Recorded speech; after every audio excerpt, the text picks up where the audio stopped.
upon further review how 3 afterthought QBs took over the NFL playoffs.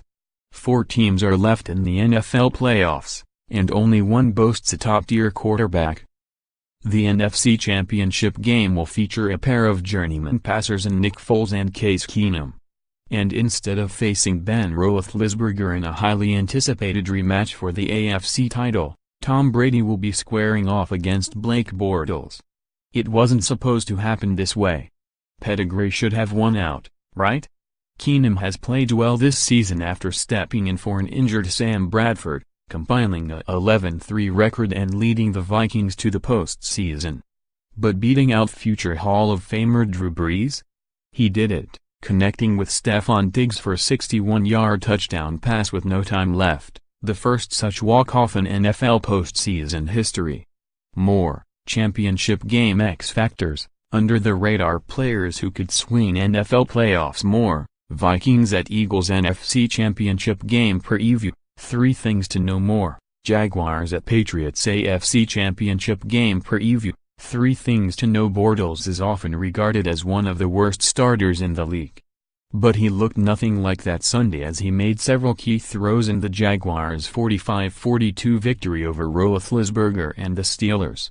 And Foles, thrust into the starting role when Carson Wentz tore his anterior cruciate ligament, passed for more yards than reigning MVP Matt Ryan, 246-210, in a solid 24-for-30, interception-free performance.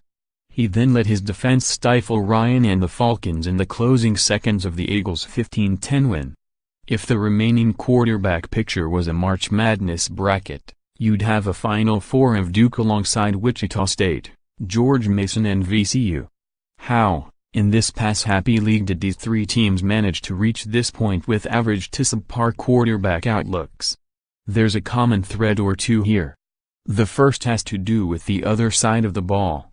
The Vikings, Jaguars and Eagles all boast defenses capable of producing game-changing plays. In both yards and points allowed, Minnesota ranks first in the NFL, Jacksonville second and Philadelphia fourth. The Jaguars and Eagles both rank among the top 4 in takeaways as well. On third downs, the Vikings, Eagles and Jaguars rank first, third and fourth, respectively. That kind of support is huge for any offense.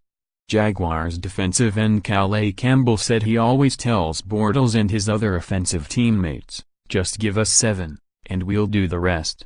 But on Sunday, Bortles and his unit gave the team much more than that. Rookie running back Leonard Fournette ran for 109 yards and 3 touchdowns on 25 carries against Pittsburgh to pace the league's top-ranked rushing attack. That kind of performance not only helps establish the line of scrimmage and keeps the defense from teeing off on the quarterback, but it also creates opportunities for the passing game. Bortles was most effective on play-action passes Sunday. As defenders bid on the run, his primary targets came free for easier completions. A comparable dose of the run game created the same benefits for Foles and Keenum as well.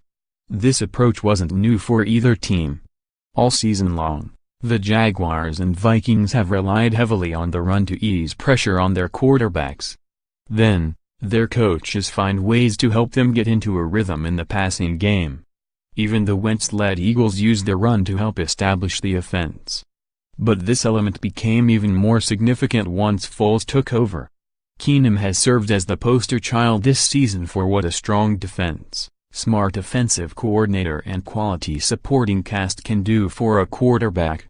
He was deemed ineffective in his run with the Rams and was considered simply a backup when he signed with Minnesota. But now, as he has found comfort with the Vikings, he has gone from game manager to legitimate threat as a passer. Keenum now will be tasked with replacing that kind of output on the road against Foles and the Eagles, who boast their own strong defense and rushing attack. Bortles faces the toughest task of the 3 in proving he can put together back-to-back quality games on the road while trying to keep pace with Brady. The Patriots will try to jump on the Jaguars early and force Bortles to play from behind. Abandoning the run and expecting the 4th-year quarterback to thrive in that situation might be too much to ask. But did anyone expect that he'd even get to this point in the first place? Titans move on from malarkey. It's no longer enough in the NFL to post a winning record, reach the postseason and pull off an opening round upset. Titans coach Mike Mularkey learned this firsthand on Monday, 2 days after his team's season-ending loss to Super Bowl favorite New England in the divisional round. Mularkey got the axe just 1 week after Titans controlling owner Amy Adams Strunk released a statement saying he would be our head coach moving forward. But that attempt to eliminate any distractions moving forward, as Adams Strunk put it, was actually a wasted exercise. Team brass and Mularkey saw different paths to achieve greater success, Adams Strunk's Monday statement said. Titans general manager John Robinson told reporters on Monday, "I felt like we need to go in a different direction and maximize the skill sets of the players on the field.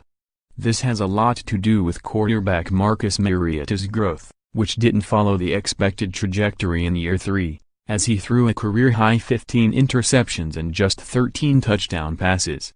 Because of that regression and the team's desire for greater offensive innovation, there was a push for Mularkey to overhaul his coaching staff.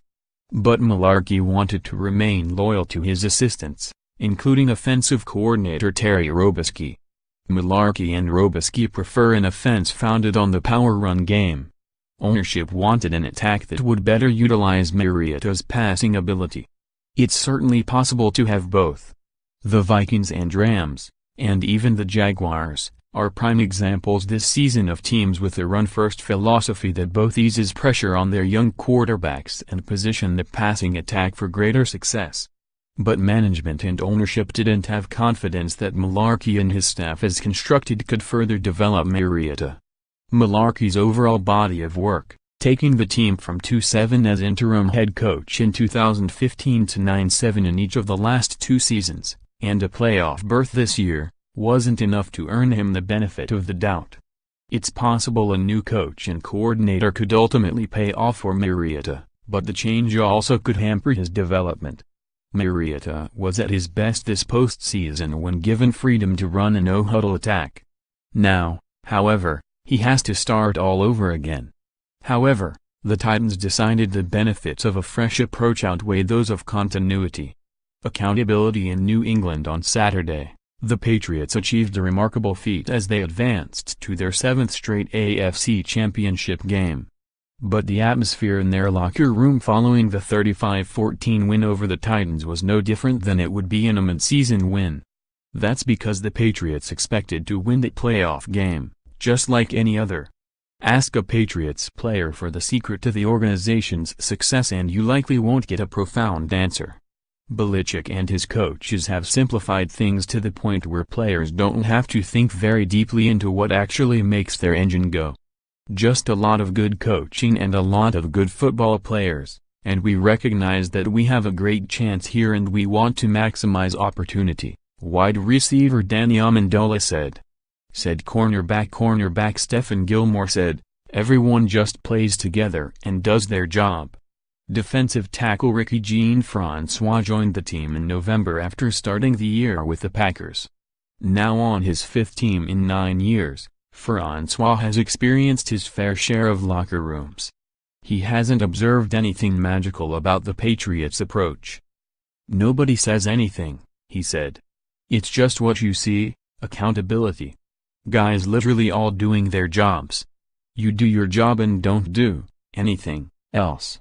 You don't want to be that guy on the tape in front of the whole team or the whole defense being asked, 'What were you supposed to be doing on this play?'